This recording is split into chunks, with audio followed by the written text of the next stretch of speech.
Welcome, guys, to the CSFL Season 5 award show. I'm here with the Scorpions owner. Thanks for being here, Scorpions. This is a really heated debate this year because of how well so many of these players did offensively. But we're going to start off defense rookie, then defensive MVP, then we'll go to offensive rookie, and then the offensive MVP last. But Scorpions, thanks for being here, man. This is a big one. Of course, of course. It's tough. It's a tough year. So, defensive rookie of the season, we got Demons rookie right end Eddie Johnson, 23 tackles, 9 tackles for a loss, first in the season 5, and also had 5 sacks, which was second all time. Dragons rookie um, cornerback Isaiah Bernard, Um, Isaiah? Isaiah Isaiah Yeah. Bernard, 27 tackles, 2 tackles for loss, 1 sack, 3 interceptions, which was third in season 5. 9 pass deflections, which was up there as well. 1 forced fumble and 2 defensive touchdowns, which was first in season 5. No one had 2 defensive touchdowns. There was a few players with one, and he did that in one game. So that was pretty impressive. Long list there. And then the Gators rookie free safety Jordan Holloway, 33 tackles, which was, I believe, second or third on his team, and 4 interceptions, which was second in the season 5, and then 8 pass deflections, and he also got a defensive touchdown. All three of these players had phenomenal seasons. Jordan Holloway definitely had an incredible season, and Eddie Johnson had an incredible season as well. Um, Dominating up front. Even though they didn't do too well, the Demons, he was still knocking people around and was a force to Hmm. deal with. And the rookies, Jordan Galloway, played a really good game defensively. And Dragons rookie cornerback is the going to be the winner of this award here. So let's put that in there. Yeah, he just has something of everything. At least one of everything, pretty much, that you want. Tackles for loss, sack, interception, forced fumble. He just has everything. Gotta give it to him. There you go. Defensive rookie of the season, Isaiah Bernard. Absolutely incredible performance by him, and he was a big difference in a lot of those close games when they were trying to pick on the rookie, and he made them pay for picking on him. That's for sure. Okay, and then we will move right into the defensive player, defensive MVP. Demons middle linebacker Chris Morris, 45 tackles, 7 tackles for a loss, 2 interceptions, and 8 pass deflections. Just a wrecking ball to deal with. This guy was disturbed a lot of people's games plans. And then we got Gators left outside linebacker Alvin Flowers that was traded to the Gators his first year with the Gators from the Rhinos. 43 tackles, which was 19th in season 5, 7 tackles for loss, which was second in season 5, and had 6 sacks, which was first all time in all 5 seasons. No one's ever had that many sacks, and he was able to do that there. Also got 1 interception and 1 pass deflection. Werewolves cornerback Brandon Paris, which is arguably the best corner in the league. 43 tackles, which was really high for a corner, 19th in season 5. 3 tackles for a loss, a sack, and 5 interceptions. First in season 5, and also second all time, which the record is 6 interceptions by a corner from the Cobras. Yep. Um, but Brandon Paris gets 5 interceptions and also had 15 pass deflections, which was first in the league for pass deflections. So the Werewolves, Brandon Paris was all over the field, picks, pass deflections, tackles. This guy could do it all. And then we got Rhinos middle linebacker Irv Orlando, 57 tackles, which was first by Hmm. anybody else in season 5. He just got everybody. 4 tackles for a loss, 2 sacks, 1 interception, 6 pass deflections, and a forced fumble. He was also a huge wrecking ball of destruction. Irv Orlando, he did so well for the Rhinos, and they ended up finishing in first seed, in a big due to his efforts. Out of all these players, who do you think deserves it the most? I'll put you on the spot here, Scorpions, before we show who the winner is. I mean, it's either the Werewolves cornerback Brandon Paris or the Rhinos middle linebacker Irv Orlando for me. It's a tough choice, but it's probably going to middle linebacker, I would assume. The middle linebacker or the outside linebacker? Because there's 2 middle linebackers Oh there, yeah, right? yeah. I meant Irv Orlando, but I guess it could be that outside linebacker with the first all-time sack. I didn't even think about that. Defensive MVP Yeah. of the season. Congratulations to the Gators. Left outside linebacker Alvin Flowers just dominated with. Not only was he up there in tackles, but second in the league for tackles for loss and 6 tackles, which was first all time. No other single players ever had that. And honestly, I was looking back at the film, and there was a couple times where he missed a couple sacks, so it could Mm-hmm. have been even more. This guy just found himself in the backfield all the time. So yeah, that was a big one for them. There you go. Sack, man. We need more sacks in our league. 6 is not good for a season. That's how dominating those offensive lines are, but not for long, Mm-hmm. right? Yeah. So here we go. Offensive rookie of the season. Dragons rookie wide receiver Todd Kidd, 64 catches, which was 5th all time, 1,284 yards, 5th all time, 14 touchdowns, 4th all time with a 20-yard average as a rookie. Man, this guy dominated all season, on a team that won a lot of games, and he also had a big veteran on the other side, as well. But we'll talk about him later. Sorry, do we have to have like this conversation about this one? We all know who this is going to.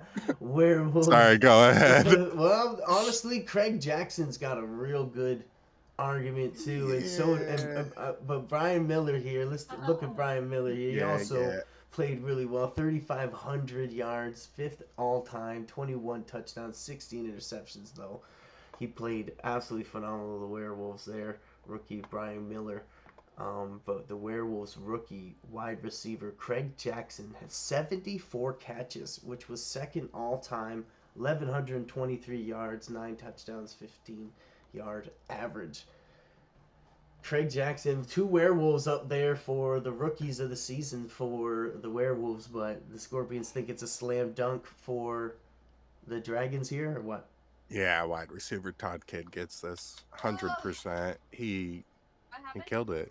It's I mean, it's impressive that both werewolves are up there. It's kind of against them that they're both up there though, because they're both rookies on the offense. So yeah, they both had fantastic seasons, but yeah, it's Todd Kidd.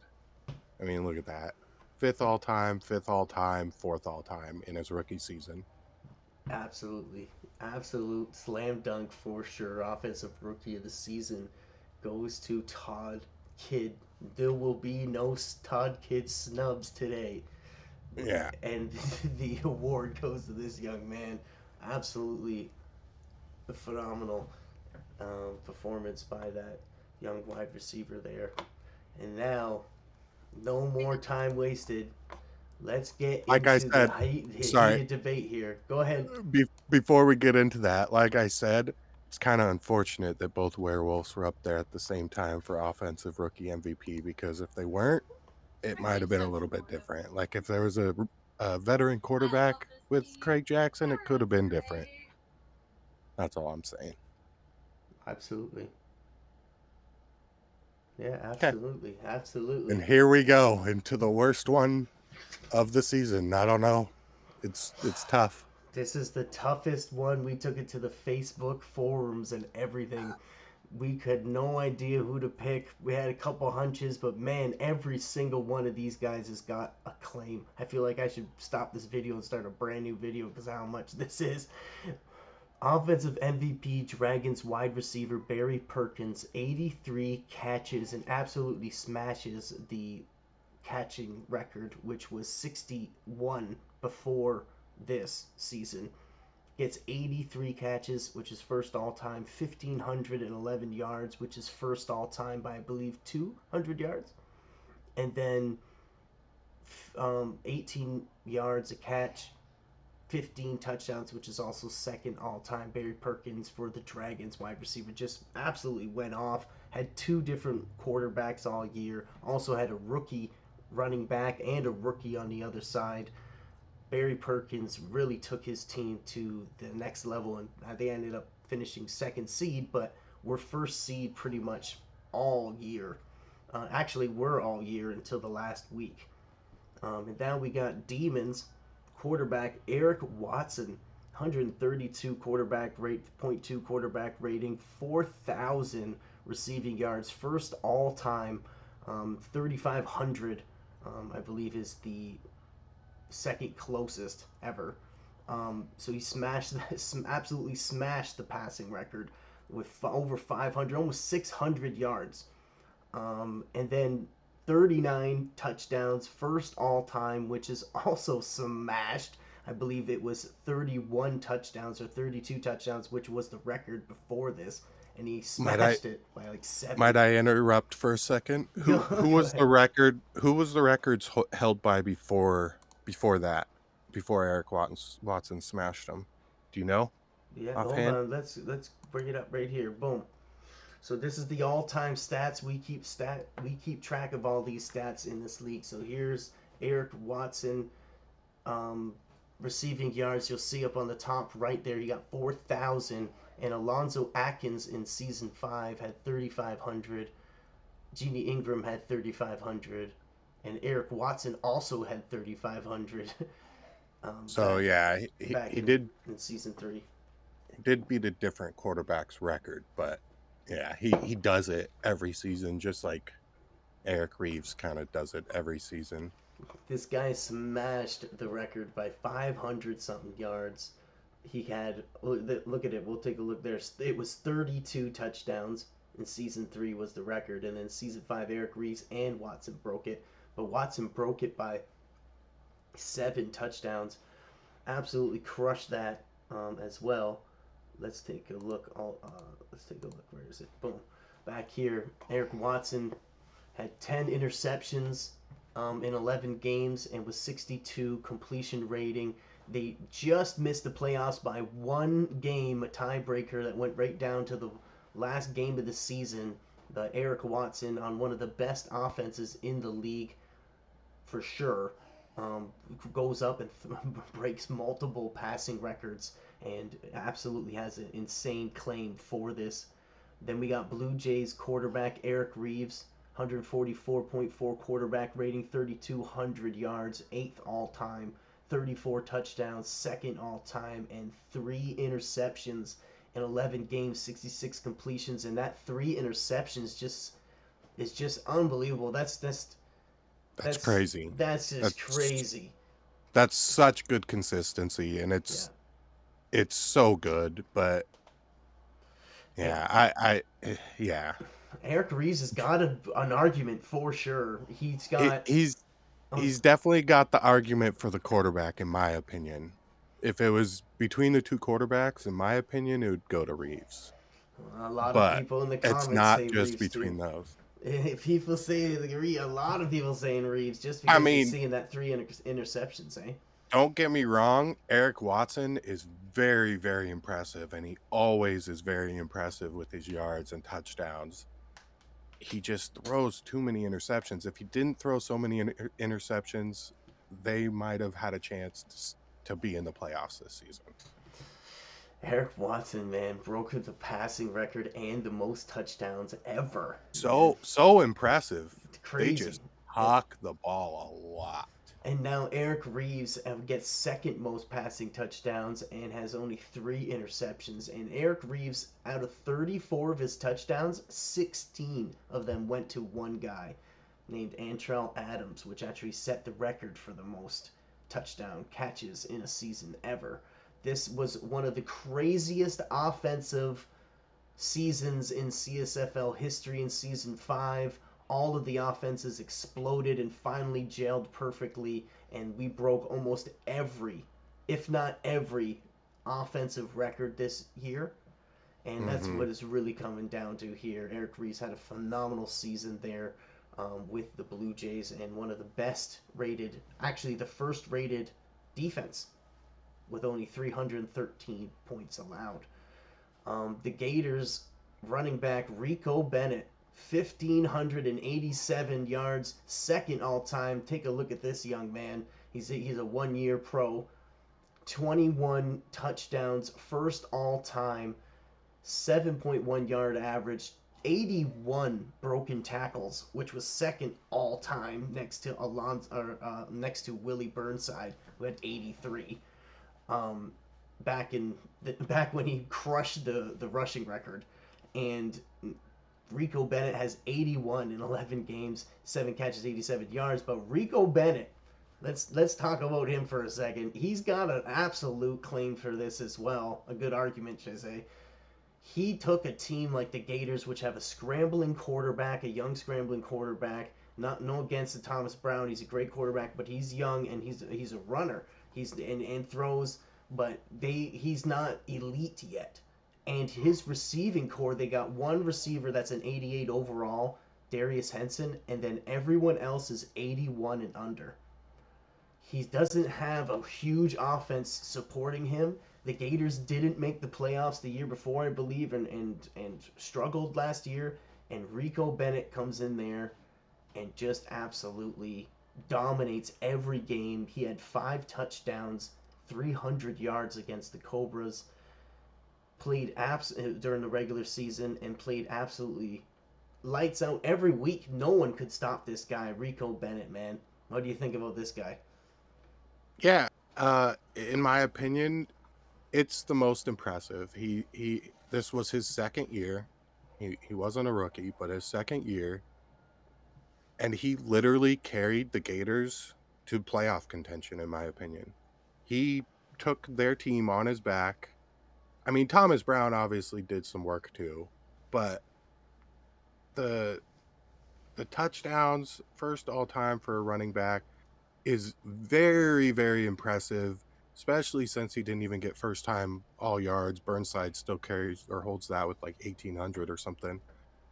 Um, Yeah. but he literally just carried the Gators on his back to playoff contention. Barry Perkins had a lot of help, but Barry Perkins had a very impressive season as well. This is the toughest choice out of all of them, but in my opinion, it should go to either Rico Bennett or Barry Perkins.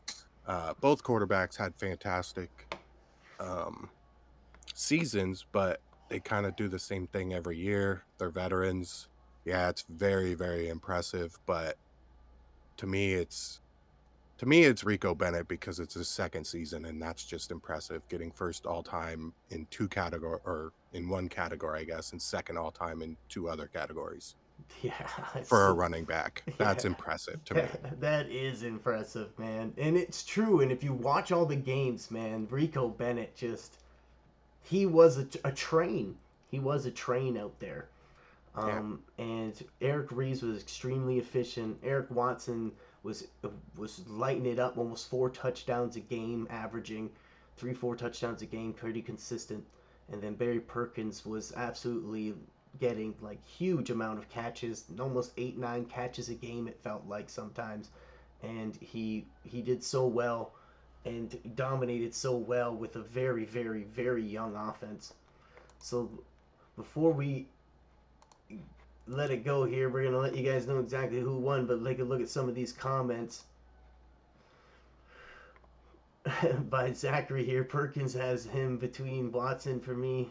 Was between him and Watson for me, but a lot of Watson stats were in meaningless time. Reeves, David Firo here. David Reeves 3 picks as a quarterback. Dude with 66, 34 touchdowns and only 3 picks. Not having seen the games played out, it's not see how these teams did, it makes it almost impossible to pick an MVP. So we ended up putting the stats up there. Look, Watson, Reeves, a lot of Reeves here. Jesse Hill here talks about Eric Reeves and the interceptions. And then we got Eric Watson. Jesse Hill asking about the quarterback for the Dragons. Didn't realize there were two quarterbacks that were swapping. Eric Reeves again, only throwing 3 interceptions. Impressive. Barry Perkins here. Um, not Mr. 10 interceptions. Probably Barry Perkins or Rico Bennett. Reeves for me. Reeves, Rico, Barry Perkins, Watson. These just the votes here go on and on from the fans here. And I think you got to keep it away from the quarterbacks, man, because they are impressive, but they do it every season. Rico Bennett, after seeing stats and reading about the season, he's definitely MVP, says Kobe Johnson. Yeah, there's a lot here. There's a lot to debate on, a lot to chew on, but we had to pick someone, and we're not gonna do a co-MVP. I promised. So with no further delay, the winner of Offensive MVP this season, which was one of the hardest decisions I ever had to make as a commissioner, by the way. I'm curious. Very, very curious. Congratulations to Barry Perkins, Offensive MVP of the season for the Dragons. Barry Perkins was first in catches, first in receiving yards, and second all time with 15 touchdowns. He had a rookie running back and a rookie wide receiver on the other side. He had two rotating running backs, or two rotating quarterbacks, a very young team, and he dominated every week, week in and week out, and he had his team in first place the entire season until the last week of the season. Congratulations to the Dragons and Barry Perkins, yo. Very impressive. Wow. So Dragons. yeah, the Dragons, and they were the team, man. They were absolutely the team in season 5 to beat, that everyone thought was going to make a big run, and ended up facing the Vipers in the first round. Didn't get past them, but they had an absolute legendary season. One little stat about Barry Perkins. Barry Perkins, not only has he won a championship game as a rookie, he won it as a rookie, but he also won Rookie of the Year, Offensive Rookie of the Year, and now wins Offensive MVP this season. Let's put a stamp on that legend right there. Very pill popping Perkins right there. Killing it. And then the last that we're going to talk about is the coaches. We'll do this real quick. It's hard not to give it to the Vipers or the Big Four or Cobras because of the championship run that those two teams had. But this is a regular season award, so playoff wins don't necessarily matter. But even though they're put in there, but we're gonna give the coach of the year goes to the Gators. Yeah, I was gonna say it. They Better be the hosted, Gators. yeah, they hosted a playoff game. They finished fourth seed. The points per game were first with 37 points per game. Their turnover differential was first with 13 plus, which is insane. To think that they had more than the Blue Jays because their quarterback didn't turn it over that much. That's how much. Well, that's how much they turned that ball over. They were first for rushing offense, first for rushing defense. Congratulations to the Gators for bringing their team from a missing the playoffs to the fourth seed, dominating like that. Got to give it to them. Impressive. Yeah. Very impressive. All right, there you go. That's it. Any last points that you want to make there before we let it go, Scorpions? No, sir. I'm just glad one of the quarterbacks did not get the offensive MVP. I kind of wish it went to Rico, but Barry Perkins was a fantastic choice as well. Thanks, man. It was a tough one. There you go, I guys. know it was. One last little recap before we close it out there. Defensive rookie of the season goes to rookie cornerback for the Dragons, Isaiah Bernard. And then we got defensive MVP goes to Gators left outside linebacker Alvin Flowers. And then we got the offensive rookie of the season going to wide receiver Todd Kidd, and then offensive MVP of the season going to the Dragons wide receiver Barry Perkins, and then coach of the year to the Gators. Gators. Dragons. That's There you it. go, Gators and Dragons. Thanks for watching.